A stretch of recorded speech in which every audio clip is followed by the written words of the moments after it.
مومن قوم تمام مشران د کراچۍ د ګوټ ګوټ نه چې کوم راغلي هغوی ته زړه د کومې هرکلی وایم او زموږ د دې علاقې MP فهیم پټني صاحب هم راغلی هغه ته هم خوش آمدید ویم ورسره نور مشران په سټیج چې کوم ناست دي ټولو ته بخیر راغلی ویم عزیزانو دا نن چې کومه غونډه ده دا د ظفر او د ابراهیم په خپلو کې صحابګانو او پاغي کې جرګي چې هغه زمونږ د میاوالی سره تعلق ساتي جهانگیر لاله په سټیج ناشته د په مشرۍ کې ورسره جان نثار افریده امیر نواز افریده او زه په خپل زمانو منصف ته بابو لالا سید احمد خان صاحب ډیر کوشش وکړو او په خپل کې د دوی چار خاو کور آباد چې هغه د یو نیک کار طرف ته فیصله طرف ته راغلو او نن هغه ورځ ده چې دوی په خپل کې دلته مو ملاو ستاسو د مومن قوم په مخ کې ستاسو د دستور د رواج مطابق موږ دا فیصله کړې ده او تاسو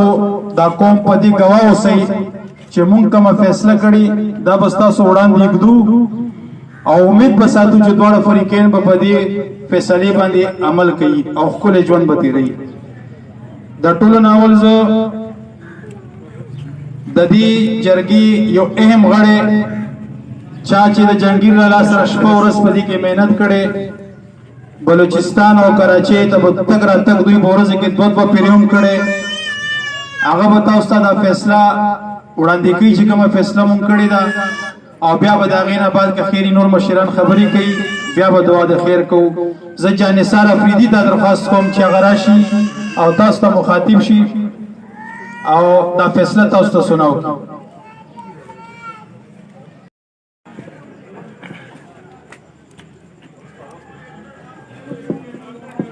دا شاته کسانو ته आवाज ورځي زمونږ شاته کسانو مهرباني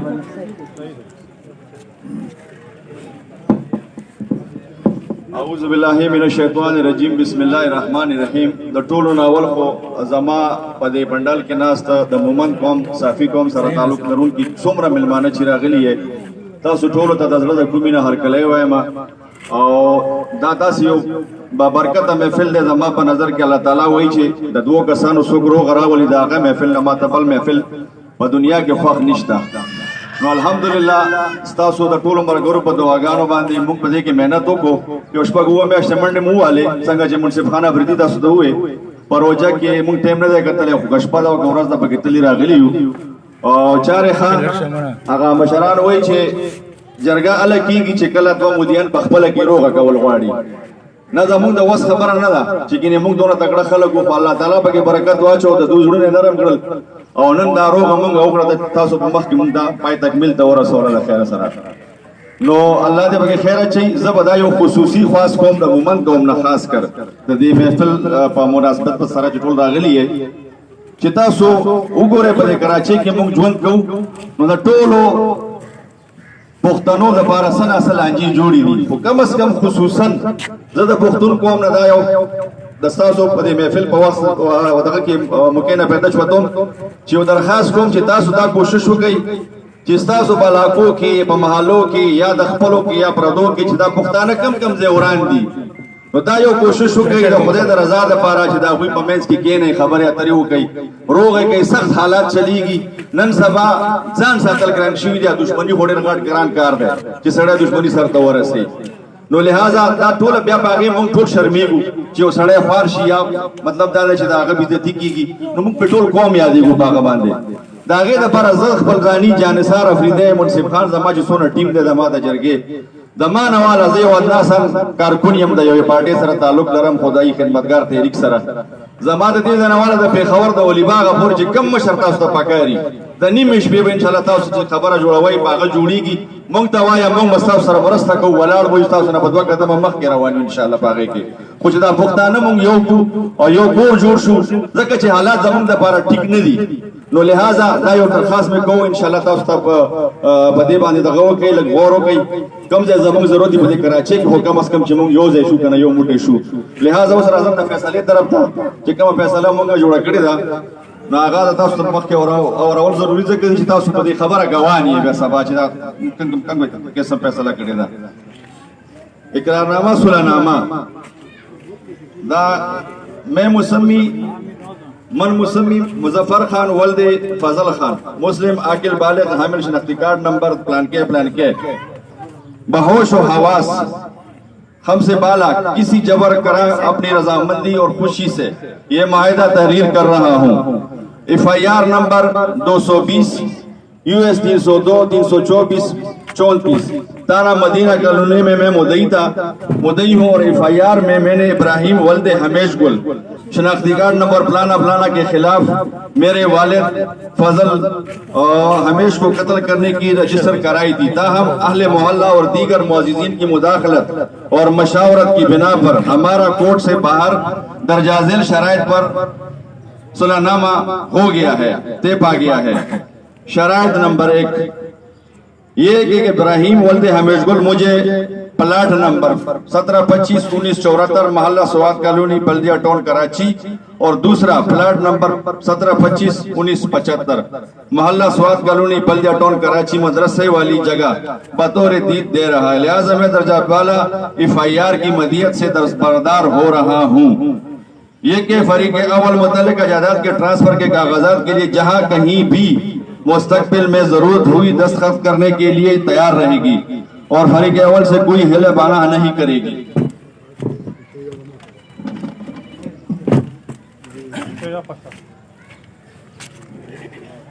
دویم نمبر یہ کہ ابراہیم ولد ہمیش گل اس بات کی یقین دہانی کرواتا ہے کہ اس نے اس معاہدے سے پہلے کسی قسم کا کوئی معاہدہ بابت متعلقہ جائیداد نہیں کیا ہے. یہ کہ مدعی اقرار کرتا ہوں کہ میں درجہ بالا ملزم کے خلاف تمام کورٹ کیس ختم کروانے کا پابند ہوں اور جہاں کہیں کورٹ کے حوالے سے ضرورت ہوئی تو میں خود اور اپنی فیملی کو حاضر کرنے کا پابند ہوں اور ملزم کیس ختم ہونے کے بعد پراپرٹی کے کاغذات مدعی کے حوالے کرے گا اور کیس ختم ہونے کے بعد ہی فیصلے کو حتمی مانا جائے گا. نمبر 4 یہ کہ ملزم کیس ختم ہونے کے بعد مدعی کے گھر جائے گا اور ننواتے کے لیے جائے گا. نمبر 5 یہ کہ فریقین نے معاہدے کی شرائط و ضوابط کو پڑھ کر درست قرار دیا اور اس پر عمل درآمد کے لیے راضی ہے. نمبر 6 یہ کہ صلح نامے کی روح سے ہمارے مابین کوئی لین دین نہیں اور نہ ہی ایک دوسرے کے خلاف کوئی رنجش باقی ہے. یہ صلح نامہ آج روبرو گواہان تحریر کیا گیا اور ہر دو فریقین نے پڑھ کر سن کر درست تسلیم کرتے ہوئے اپنے اپنے نشانات دستخط اور انگوٹھے اس کے اوپر سند کر دیا اور تاکہ بوقت ضرورت کام آئے. حلف نامہ مدعی ظفر خان ولد فضل خان اور ملزم ابراہیم خان د دوی ګوتې په دې کې لګېدلې دي باقاعده بیا په هغې کې دستخطونه هم شوي دي اور بلال خان ولد فضل خان امجد خان ولد فضل خان او زمونږ مرګي دستخط هم دی پکې د امان الله دستخط هم دی پکې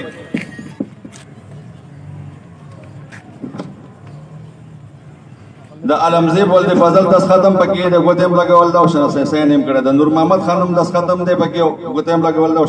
سین هم کړی دی د سلیمان دستخط هم دی پکې د عبدالرحمن دستخط هم دی پکې او د گواهانو دستخطونه هم پکې موجود دي زموږ سره موجود دي گواهان هم دلته ناست دي. نو لہذا دغه فیصله وه چې مونږ کړې ده خو ما خو درته اول په خپلو خبرو کې وویل چې مدعیان رضا نه وي نو څوک یې جرګه نشي کولی خو دوی الله تعالی بزرګونو کې یو بل ته نرمي پیدا کړه چې 2 کاله بعد 3 کاله بعد هغه نرمي پکې خدای پیدا کړه او یوې خبرې ته کېناستو زموږ نه مخکې به پکې ډېرو خلکو کوشش کړی خو چې یو کار الله نه کوي نو انسان یې نشي کولی نو دا به زموږ د لاسه کېدله. بهرحال دا جرګې فیصله مې تاسو ته سناو کړه اور انشاءالله دعا کوئ زموږ سره چې دا دواړه کورنۍ د یو کور شي لکه څنګه چې مخکې وو الله تعالی دې وکړي چې د دوی مخکې زندګي د بچو د پلارانو په شان تېره شي د وروڼو خویندو په شان تېره شي. زما دغه دعا ده ټولو ته دغه دعا وکړئ. ښاد آباد اوسئ. مننه ډېره مننه. پروګرام شوی هغه به روټۍ خوري بیا به ځي د هغې نه بعد به ورته اجازت یو چا چې خوړلې ده د دعای خیر نه بعد هغوی بیا تللی شي هغو ته اجازت دی د خلکو په کارونو د اتوار ورځ ده. دې نه بعد زه او یو خبره بله چې خیرجان صاحب زموږ سره په دې جرګه کې ډېره منډه کړې ده د هغه ورور نورجان صاحب ناست دی موږ سره د دا غوم زه ډېره شکریا ادا کوم الله دې دوی ته د دې بدن ورکړي د خوشحالو سره چې زموږ سره یې دومره مرسته کړې وه په دې خیر کې نو نورجان صاحب ته خواست کوم چې هغه راشي او خپل قوم سره مخاطب شي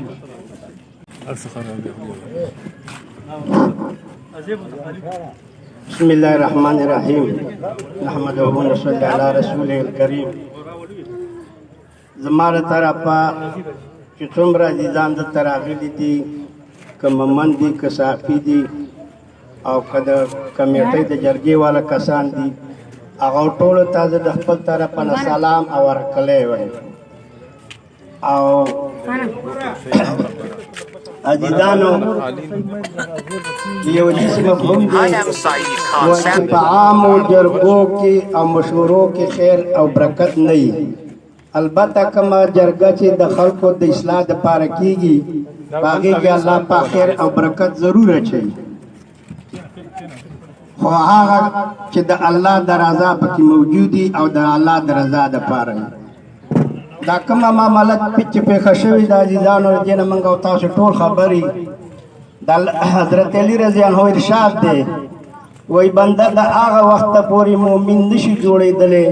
چې څو پورې په دې څلورو خبرو باندې ایمان نه راوړی د ټولو نه مخکې د دې خبرې ګواهي ورکول چې د الله پاک نه سوا بل معبود نشته او زه الله پاک پیغمبر د حق طرف ته رالیږلی یم او دویم چې کوم دی په مرګ باندې ایمان راوړل او دریم په دوباره زندگی باندې ایمان راوړل او څلورم په تقدیر باندې ایمان راوړل چې د انسان په تقدیر کې الله پاک د پیدایش نه مخکې څه لیکلي هغه به دته رسیږي ابو افسر رحمت الله علیه نه په یو روایت کې راځي وایي حضرت عباده رضی الله عنه خپل زوی ته نصیحت کوي چې زما زویا تا ته د ایمان حقیقي لذت د هغه وخته پورې نشي حاصلېدلی تر څو پورې ستا یقین په دې خبره نه راغلی چې څه غم پریشانی تکلیف په تا باندې راته هغه هرګز یې څارېدلی نه شو او چې څه غم تکلیف په تا باندې نه راته هغه هرګز په تا باندې راتللی نه شو او بیا وایي چې زویا ما د نبی علیہ السلام نه اورېدلی دي چې الله پاک د ټولو نه مخکې چې شی پیدا کړ قلم یې پیدا کړ الله رب العزت ورته ارشاد وفرمایي چې ولیکه عرض یې پروردګار څه ولیکم هر هغه شی چې د انسان په قسمت کې د قیامت د ورځې پورې څومره وي هغه ټول ولیکه نو دا ټول نه ټول چې کوم دی د انسان سره لیکل شوي او بیا وایي زما زویه څوک چې د دې یقین نه په بل یقین باندې مري د ده زموږ سره هېڅ واسطه نشته نو الله پاک چې دا انسانان پیدا کړي دي د دوی د پیدایش نه مخکې د دوی سره الله پاک لیکلي دي چې دا غم تکلیف پریشانی مرګ ژوبله دا به په تاسو باندې راځي هغه هرګز یې څارېدلی نشي نو عزیزانو الله رب العزت چې کوم دی نبی علیہ السلام په درې خبرو باندې قسم خوړلی دی او یوه خبره وایي چې دا ځان سره امانت وساتئ په درې خبرو چې قسم خوړلی دی هغه یوه دا ده چې وایي مال په صدقې باندې ورکولو باندې نه کمیږي او دویم وایي څوک چې په ځان باندې د سوال دروازه کلاو کې الله رب العزت په هغه باندې د فقر دروازه کلاوي او دریم وایي چا چې څوک د الله دپاره د رضا دپاره ماف کوه په هغه باندې ظلم شوی نو الله پاک وایي د ده عزت زیاتېږي بلکې کمیږي نه او یوه خبره وایي چې د ځان سره امانت وساتئ امانت دا ده وایي مال چې کوم دی خلق څلور قسمه دي او مال دوه قسمه دی یو هغه کس دی چې د الله پاک مال هم ورکړی دی علم هم ورکړی دی دا خپل مال چې کوم دی په صحیح ځایونو کې د الله پاک په خوشنودۍ کې استعمالوي وایي دا د کائنات بهترین شخص دی دویم کس هغه دی چې دله الله پاک مال نه دی ورکړی لیکن علم یې ورکړی دی او د ده دا نیت دی چې کاش ما سره مال وی ما به د دې شخص په سان لګولی نو وایي دله الله پاک په دې نیت باندې دا عمل ورکړ دریم هغه کس دی چې د ده سره علم نشته دی او مال ورسره شته دی او جاهل دی وایي دا خپل مال په غلطو ځایونو کې استعمالوي وایي دا د کائنات بدترین شخص دی وایي څلورم هغه کس دی چې د ده سره نه مال شته دی او نه ورسره علم شته دی او دا آرزو کوي چې کاش موږ ته دا پد ما سره داسې مال وي ما به هم د دې دریم کس په شان استعمالولی وایي دا تش په دې عمل باندې ته سره په دې ګناه کې یو ځای شو نو هر عمل هم چې کوه عزیزانو خالص د الله رضا پکې شامل کوئ او د الله د رضا لپاره کوئ اوس دا خبره چې کومه د عزیزانو د زمونږ ورونو خلاصه کړې د ډېره ښه خبره خلاصه کړې تکلیف به کړی منډې ترلې به کړي الله پاک دې دیوله په دنیا م اجر ورکړي او په آخرت هم دیو الله پاک دیوله اجر ورکړي باقي دا خبره چې کوم دی مونږ ټول تاسو ټولو ته معلومه ده عزیزانو ته په دې کې مونږ ډېرې منډې ترلې کړې یو ځل واکم چې کوم دی ابراهیم جنه مونږ اخیستی خو قسمت به نه وشوې د دغه وخته پورې خبره په همدې ډول وه چې دا وشوه اوس بعضې وروره عزیزانو داسې خبرې کېږي یو سړی دا پاڅېږي وایي دا زما نرخ نه دی دا پلانې دی دا ولې وشو دا داسې وشو نرخ وروره د هغه چا د چا سره نرخ کتاب نشته نرخ د هغه چا هغه نرخ دی چې د دوو کسانو په دې باندې جوړښت راغی هغه د هغو نرخ دی په دې باندې چې کوم دی دیو په خپل منځ کې الله پاک رضا کړي وو دیو سړو په مینت باندې او دی عزیزانو په خوارۍ باندې الله پاک دې دیو له اجر ورکړي او الله پاک دې تاسو عزیزانو له چې څومره راغلي دي په دنیا هم دې الله پاک اجر درکړي او په آخرت هم دې اجر درکړي وآخر دعوانا ان الحمد لله عزیزانو نورجان صاحب ته یو خبر وکړه چې دا نرخ د قوم دا نه دی یا نه دی په دې کې یو خبره موږ ته کول غواړو لکه دې کې دواړه فریقین په خپل هم رضا وو یو بل ته په ورکړه یا معاف کېدو کې دواړه رضا وو نو چونکې موږ په ډېر قومي روایات شاته کېښي دي او دا فیصله م کړې ده او چا چې په دې کې د شورونه منډې ترړې کړې دي الله دې ټولو ته جزای خیر ورکړي دې نه بعد زه زموږ د جرګې یو اهم غړی بل ستاسو د مومند قوم سره تعلق لرونکی بابو خان ته درخواست کوم چې هغه راشي او تاسو سره خپلې خبرې شریکې کړي بابو خان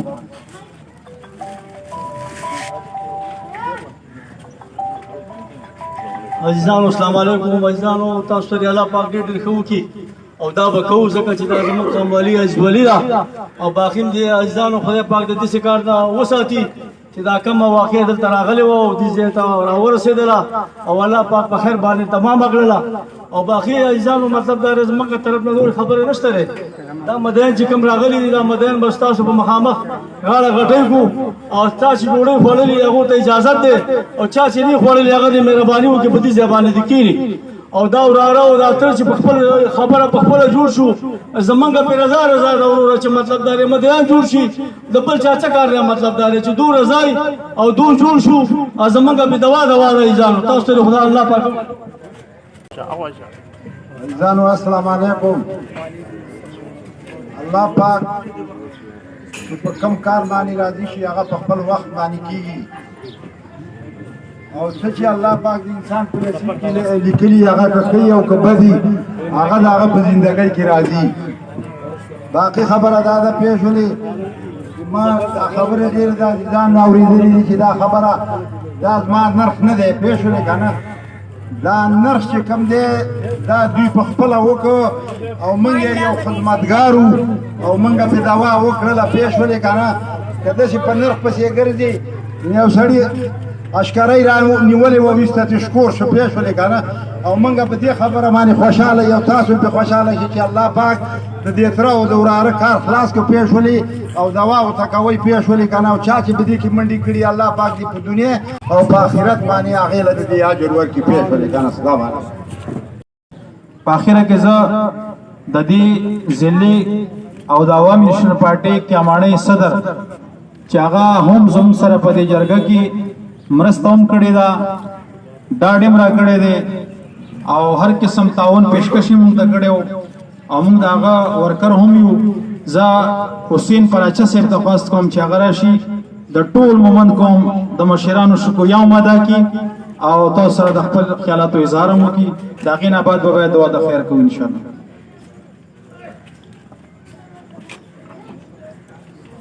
ونحمد ونصلي على رسول الكريم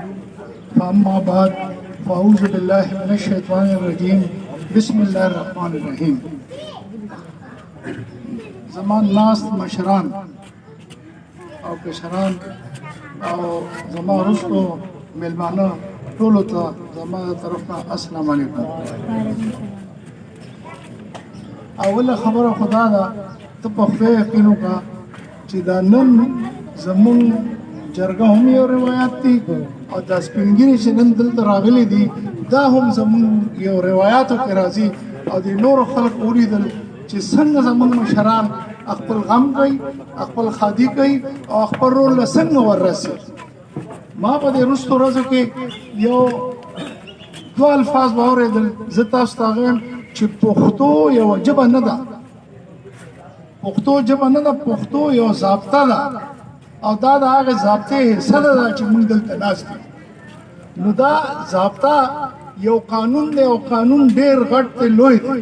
او د جرګه د هغې یو حصه ده. نو موږ خالي پښتو نه وایو، موږ د یو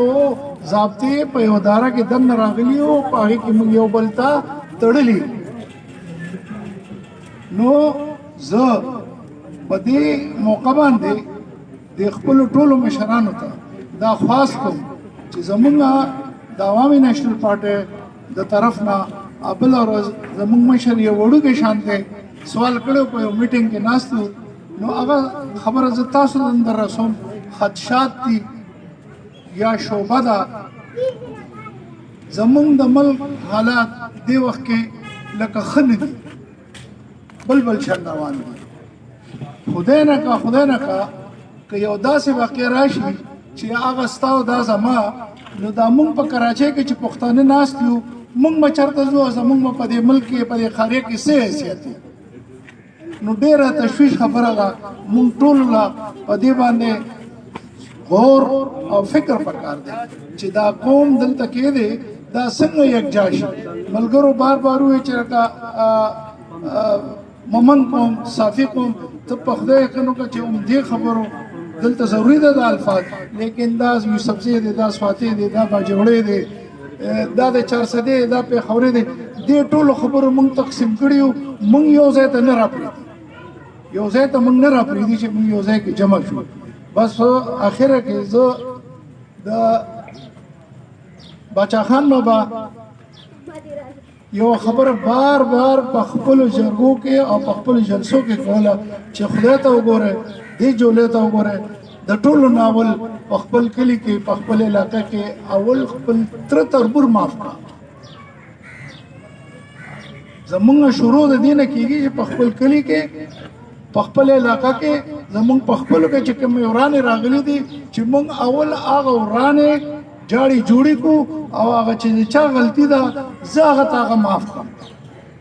نو د معاف والا د الفاظ دی دا لاندې هغه سړي سره دی چې چا سره زیاتې شوي، اصل دا لفظ د الله سره بخونکی الله دی، هغه خلک بخي. نو موږ له الله پاک چې کوم اختیار د انسان له ورکړی دی او څه دی هغه وخت کې دا خپل الفاظ استعمال کی چې کوم الله ګڼي دي چې ما ته معاف کړي، ما ته معاف کړي، الله پاک ډېر زیات خوشحاله شي.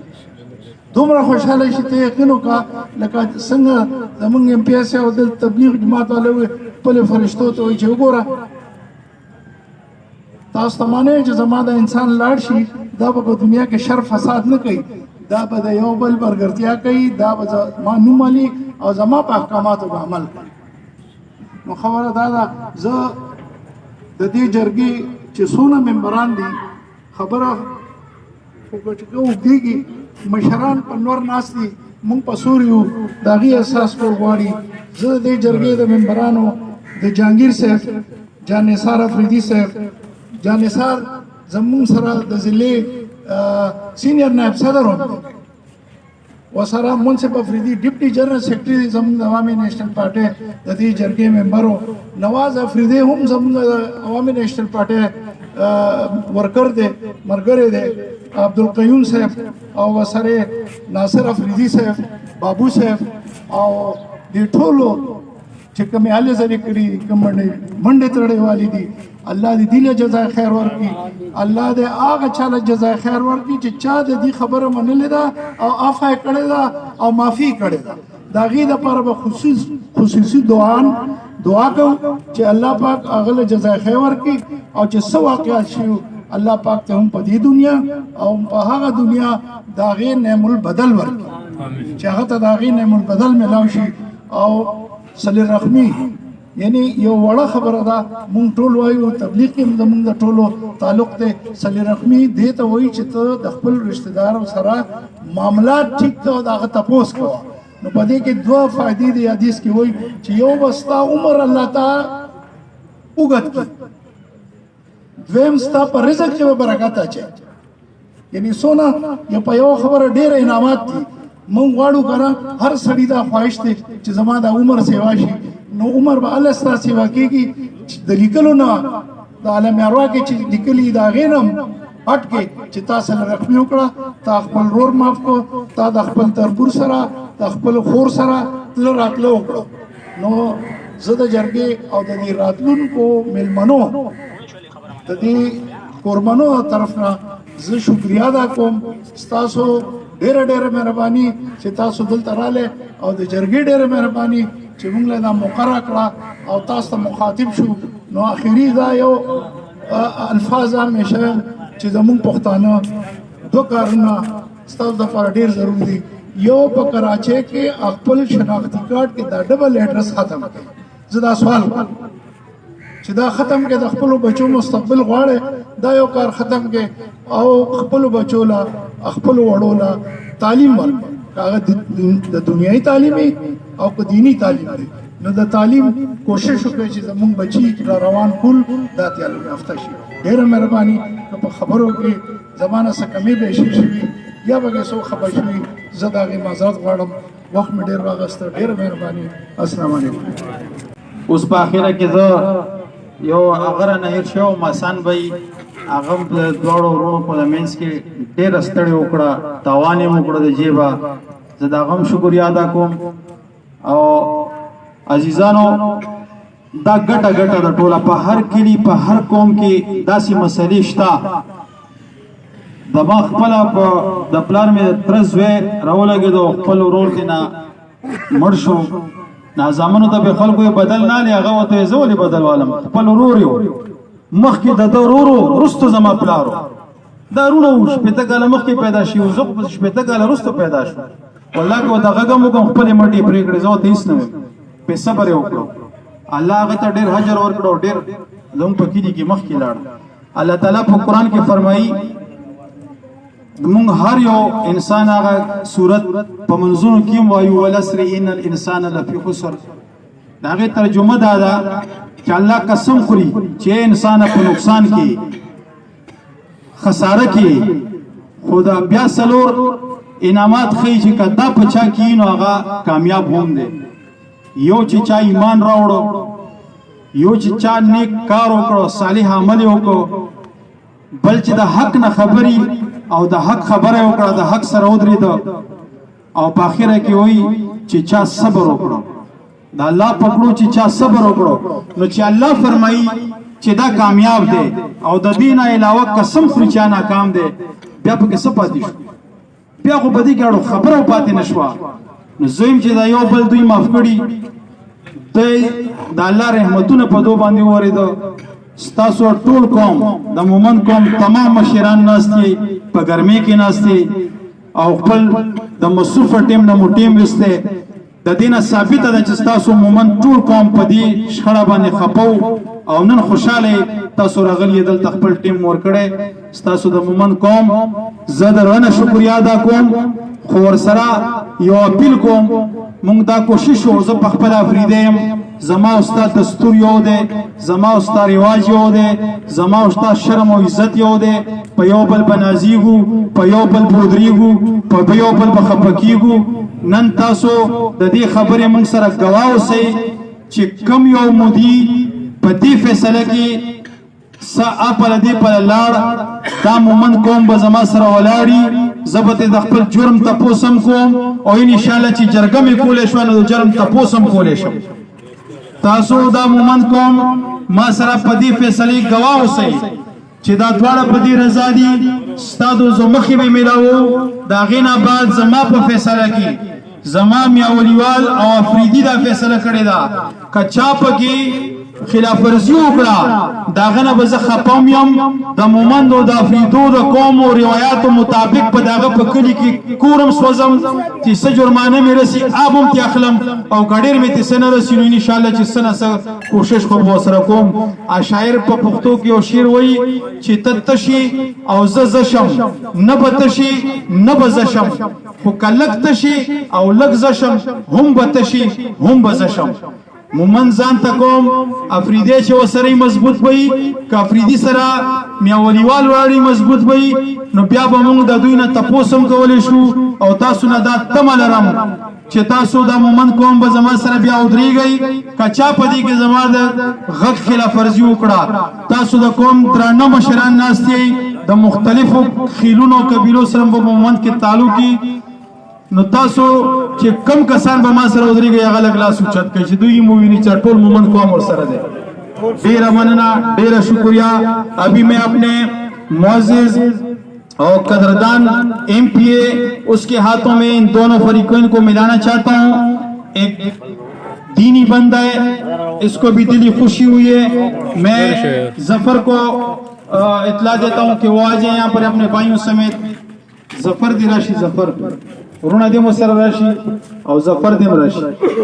او بیا ظفر او ابراهیم دا وکړه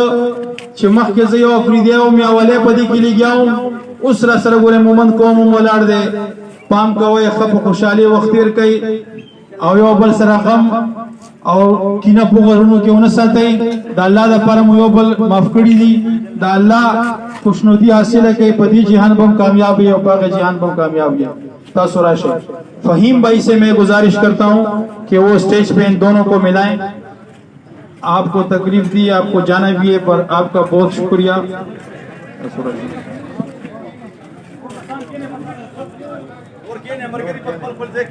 تاسو ټول کینې چې چا روټي نه خوړلې هغه به روټي هم خورو دعا خیر به کوو بیا به پاسو وکړو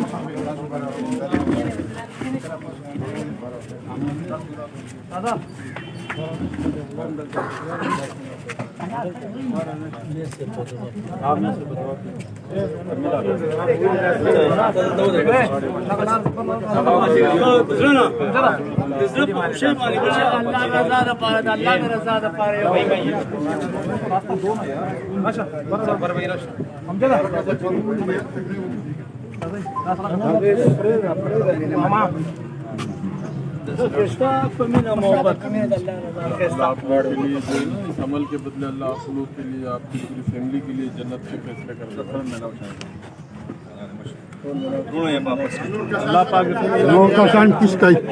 غړي وته فیصله وشو الله خیر تو رسول او دا می تاسو تزکه ولا سن در باندې چوت کړو معافي غواړم چې دوی دوړو ته یقین شي چې دا قوم بم سره ولاړی دی جرګې سره اخره کې زه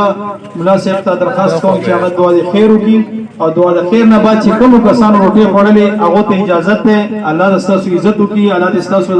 قدمونه په نیکی کې بدل کړي او چې چا روټي نه خوړلې هغه به دوا نه بعد پاس یو روټي ته بلاړ شي مهرباني محمد كما صليت على ابراهيم وعلى ال ابراهيم انك حميد مجيد اعف عنا واغفر لنا وارحمنا انت مولانا فانصرنا على القوم الكافرين مولاي کریم زموږ د ټولو ګناهونه معاف کړي واړه او غټ ګناهونه معاف کړي د دین د مهنت د فارم قبول کړي مال جان او په دین باندې ولګي مولاي کریم د دې مرګرو چې څومره کوشش کړي دي او دا مرګري را یو کړو یا الله دې ول د دنیا او آخرت باندې دې اجر ورکړي او یا الله دا کوم چې دې مرګرو سوله وکړه د دې په ژوند کې محبت واچي او یا الله د آخرت کې بخا کې او د دې وخت تقاضم دا چې وای یو بل معاف کو او معافي باندې الله پاک ډېر خوشحاليږي الله دې الله وایي چې تاسو ما لپاره بنده معاف کړئ الله زبتا معاف کړئ الله دې موږ دې برکت دې مجلس په برکت باندې د ټول ګناهونو معاف کړي او الله پاک دې موږ جنت الفردوس راکړي او چې کوم مرګري دې راغلي دي او قدمونه یې دې تکلیف دې کو الله دې هغه د هر قدم باندې اجر عظیم ورکړي وصلی الله تعالی علی خیر خلقه محمد و آله و صحبه اجمعین برحمته عزیزانو الله پاک دې تاسو ډېر ډېر کوونکی چا چې ډوډۍ خوړلې ده هغو ته اجازت دی حاجي امیر خان او شوق بھائی ستاسو ټولو شکریه ادا کوي او بله خبره دا ده چې چا ډوډۍ نه خوړلې مهرباني به وکړي چې ډوډۍ به خوړئ بیا به ځئ موږ دا دوا ځکه مخته کړله چې دا چا کارو اواز سره اعلان دی ورونه او ګرمي ده او سم نسلي دي الله پاک دې سکو